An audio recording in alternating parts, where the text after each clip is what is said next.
Xylitol's reputation was growing steadily, but then it was quickly ruined in 2006 by a Trident marketing effort, and xylitol has been misunderstood by many dental professionals in America ever since. If you suffer from plaque on your teeth, gum pocketing, or occurring cavities, it is tragic that no one has ever recommended xylitol to you. It's exciting to hear so many people, including dentists, say they just love Zelly's xylitol mints so much. But what is wrong with this picture? Why am I not happy to hear that they can't help themselves from eating mint after mint? In fact, one dentist told me, I've eaten 12 of those mints this morning. If you eat mint after mint, you won't see as much benefit as you could. I think overconsumption and wrong habits may be one of the reasons why xylitol hasn't been as fully accepted and appreciated as I think it should be, particularly in the dental world. So let me tell you how xylitol works. When you put xylitol into your mouth, either as a mint or two, or a piece or two of gum, or even a few granular crystals, xylitol makes mineral-dense saliva flow into your mouth. And this is the liquid that can replenish minerals in your teeth. But for this to happen, and to keep your teeth enamel young, strong, and healthy, you need to mouth rest after having xylitol. This period of mouth resting involves waiting at least a couple of hours after you've had a little xylitol. This is the time that allows xylitol-stimulated saliva to heal your teeth, help strengthen, and even whiten them. But it takes time, and having another mint will disrupt this process. So don't have more xylitol over and over. And try not to snack or sip anything, even water, during this 1 to 2 hour period of healing time. This is how you allow your mouth to develop a population of good mouth bacteria and benefit from the natural gum and tooth healing process that will automatically occur in your mouth. In addition, xylitol will help to reduce harmful plaque-forming bacteria in your mouth, while it nurtures the good ones. This process allows healthy mouth bacteria to become the foundation for stable oral health in your mouth. Killing off bad bacteria is never anything but a temporary solution to mouth problems. And it's why antibiotics, deep dental cleanings, and many other dental strategies fail patients over the years. Xylitol is unique, and it is called a prebiotic because it nurtures these good mouth bacteria. And that explains why it is often an ingredient in oral probiotic lozenges placed in them to feed and help establish a healthy mouth for people who need probiotic help. Again, the message is that if you want xylitol to feed your good mouth bacteria and nurture this healthy bacterial mix in your mouth, you must allow adequate time for this to happen. My suggestion is to mouth rest for 1 to 2 hours after enjoying xylitol. And try really hard not to pop mint after mint into your mouth, as this will interfere with the way xylitol does its work. Also, if you chew xylitol gum, try to just chew it for 2 to 10 minutes maximum, and then spit it out. Extra chewing and chewing will dilute the beneficial mineral-dense saliva with a different kind of more digestive saliva. And again, over-chewing will lessen your oral health benefits. Now, let me tell you the story about a scenario that happened when dentists in the United States were first introduced to xylitol in the early 2000s. Many countries in Scandinavia, Europe, and Asia, and around the globe have been well aware of the benefits of xylitol for over 70 years, and some far longer.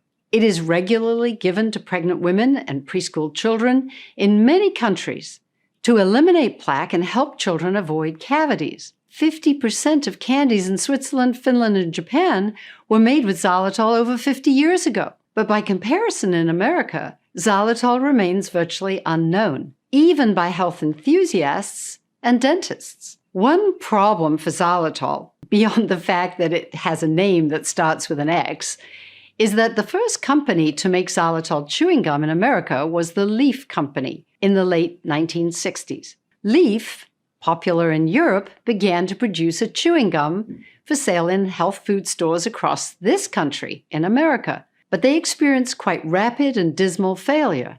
Why?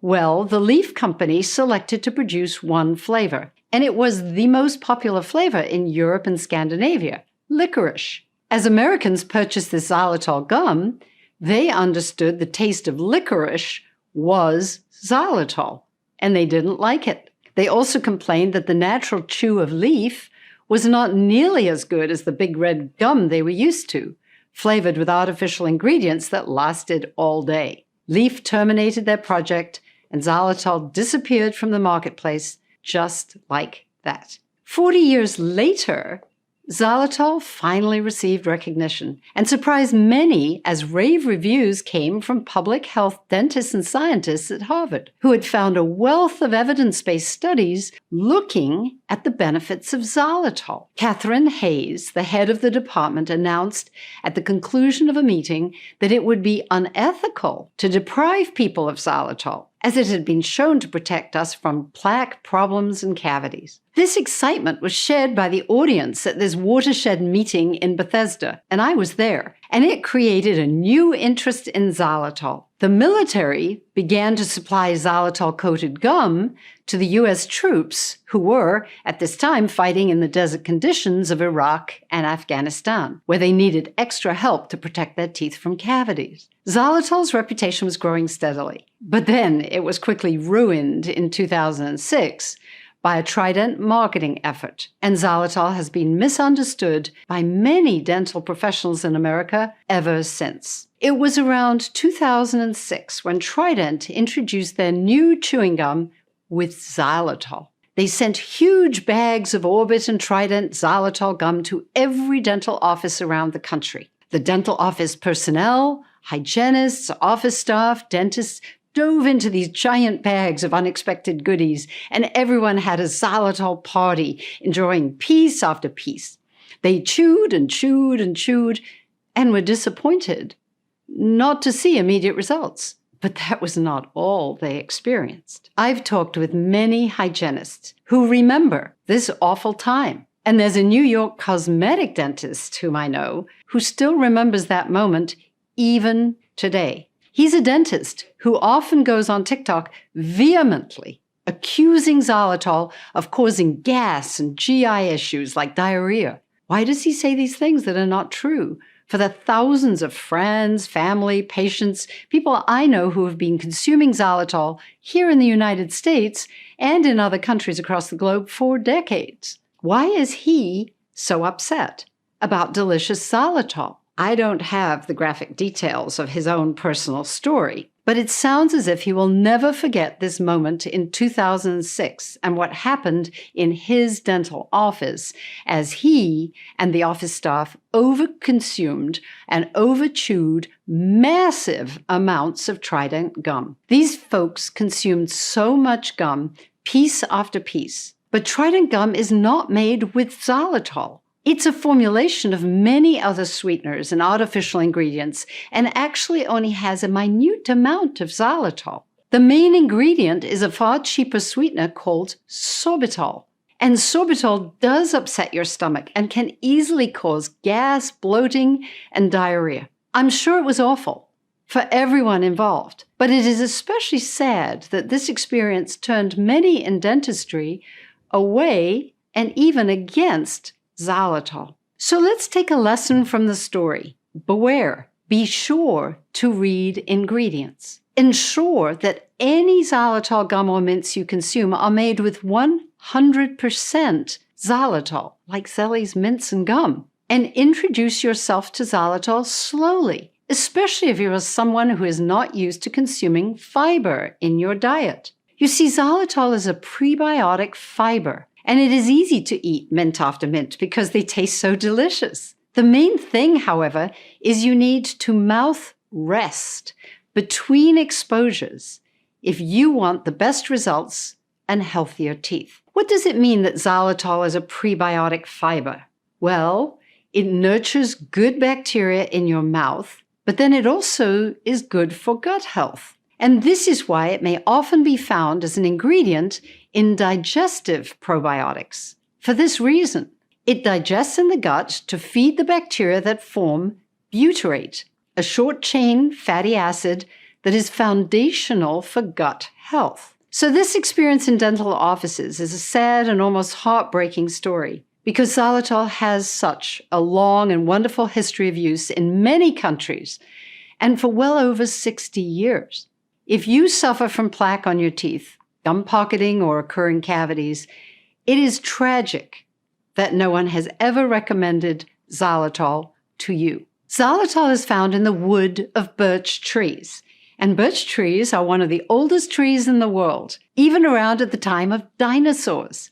Birch trees grow in cold climates in the northern hemisphere, and in many of these places, the birch is known as queen of the forest and highly respected for its beauty and medicinal resources.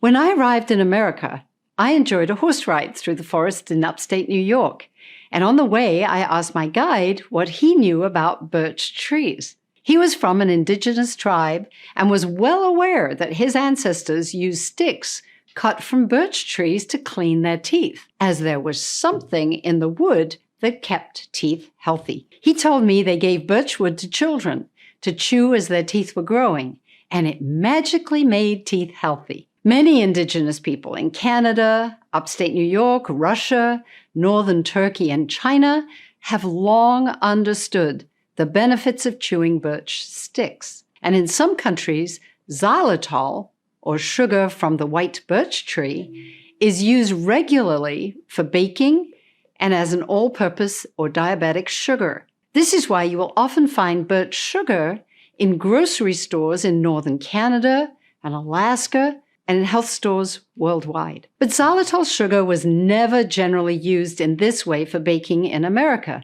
because white sugar is far cheaper and artificial sweeteners came to grocery stores in America over 20 years ago. But slowly, more people are coming to recognize xylitol, which is not artificial, but a pentose health sugar, and especially for the amazing oral health benefits it offers. One of the most important daily habits to heal and rebuild teeth is the intermittent use of small amounts of xylitol. Of course, we need to eat a healthy diet and have a good digestive health, so our body will absorb and transfer minerals into our mouth and into saliva. It is this healthy saliva that can heal your mouth, and it arrives in your mouth approximately an hour after you have finished eating a healthy meal. This is why 1 to 2 hours of mouth resting is recommended. This 1 to 2 hour period after meals is when you need to stop sipping and snacking. Finish with your coffee. No more snacks or candy. Finish your meal and take a break from eating and drinking. Try to have multiple small xylitol exposures at the end of meals each day, ideally striving for 5 different times. One of these times can be last thing at night. Mouth resting is a time when xylitol can nurture these good bacteria in your mouth. This is the moment when nitric oxide may also be produced from bacteria on the top of your tongue, using the nitrates in saliva to process into nitric oxide. The effects of nitric oxide production from this interaction can be to lower your blood pressure, better breathing, and better brain function. So this is what you can expect in this 2 hours of mouth resting if you commit to doing it. You may feel more alive and energized by mouth resting than by sipping a 20-ounce latte all afternoon. Just be aware that xylitol is not good for pets or dogs, so keep it out of their reach. Remember to always look for products sweetened with 100% xylitol and avoid those that mix it with sorbitol and mannitol, since those can upset your stomach and dilute these beneficial effects. If you cannot find 100% xylitol gum or mints, maybe consider granular xylitol, possibly found as a baking sugar. I like it packaged in 5-gram packets, so you know exactly how much you have, and the daily recommended amount for an adult would be 1 to 2 packets a day, 5 to 10 grams of xylitol. For more information, please visit my website at drellie.com and look for links to the resources, including the 2025 second edition of my book, Kiss Your Dentist Goodbye, where in Chapter 6, you'll find more about xylitol studies and how to use xylitol for kids of all ages and make it part of your family's daily life. In my next video, I'll give you all the details about how xylitol works to shape and control the biome of your mouth. The better you understand why this works, the better the results you can get. Please subscribe and click the bell so you don't miss it. Thank you for your time, and until we meet next, let's keep you and your family's teeth healthy and happy.